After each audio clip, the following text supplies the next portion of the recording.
മേഘാലയയിലെ ഷില്ലോങ്ങിലെ യാത്രകളിൽ നമുക്ക് അത്ഭുതകരവും കൗതുകകരവുമായിട്ടുള്ള ഒരു സംഗതിയാണ് ഈ ബസ്. ഈ ബസ്സിൻ്റെ ബോഡിയും ഇൻറ്റീരിയർ ഡെക്കറേഷനും എല്ലാം സമ്പൂർണ്ണമായും മരത്തിൽ തീർത്തതാണ്. ടാറ്റയുടെ ഒരു പഴയ മോഡൽ ബസ്. അതിൻ്റെ ജനലുകൾ ശ്രദ്ധിക്കൂ, എല്ലാം മരത്തിലാണ്, മരവും ഗ്ലാസും മാത്രം. നമുക്കിതിൻ്റെ അകത്തേക്ക് ഒന്ന് പ്രവേശിച്ചു നോക്കാം. ഇതിൻ്റെ ഇൻറ്റീരിയർ ഡെക്കറേഷൻ ഒന്ന് കാണാം. അല്പം ഉയരം കൂടിയതാണ് സ്റ്റെപ്പ്, എങ്കിലും നമുക്കകത്തേക്ക് പ്രവേശിക്കാം. നോക്കൂ, മരം കൊണ്ടാണ് എല്ലാ നിർമ്മിതികളും. ഈ ജനലിനൊരു പ്രത്യേകതയുണ്ട്. ഇതൊന്ന് പൊക്കി അതിൻ്റെ താഴെയുള്ള ആ റബ്ബർ ഒന്ന് മാറ്റി പിടിച്ചാൽ ഈ ജനൽ താഴോട്ട് പോകും.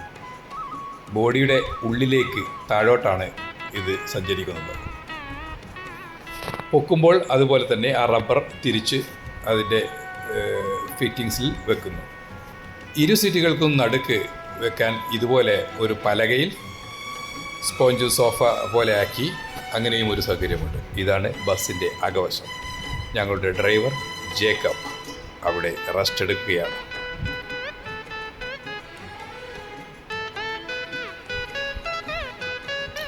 ഷില്ലോങ്ങിൻ്റെ വീഥികളിലൂടെ സഞ്ചരിക്കുമ്പോൾ നമുക്ക് ബോധ്യമാകുന്നത് മാലിന്യം വലിച്ചെറിയൽ എന്ന നമ്മുടെ സംസ്കാരം തന്നെയാണ്. ഷില്ലോങ്ങിലെ വീഥികളുടെ പരിശുദ്ധി നോക്കൂ, എത്ര വൃത്തികരമാണത്. നമ്മുടെ കേരളത്തിൽ നിയമം കൊണ്ടല്ല, നമ്മൾ പൊതുജനങ്ങൾ അവരുടെ മനസ്സിൽ നിന്നും ഉരുത്തിരിഞ്ഞു വരണം. മാലിന്യം വലിച്ചെറിയരുത്, മാലിന്യ സംരക്ഷണം എന്നത് നമ്മുടെ കടമയാണ് എന്നത്. എങ്കിൽ നമുക്കും മറ്റൊരു ഷില്ലോങ് ആകാം.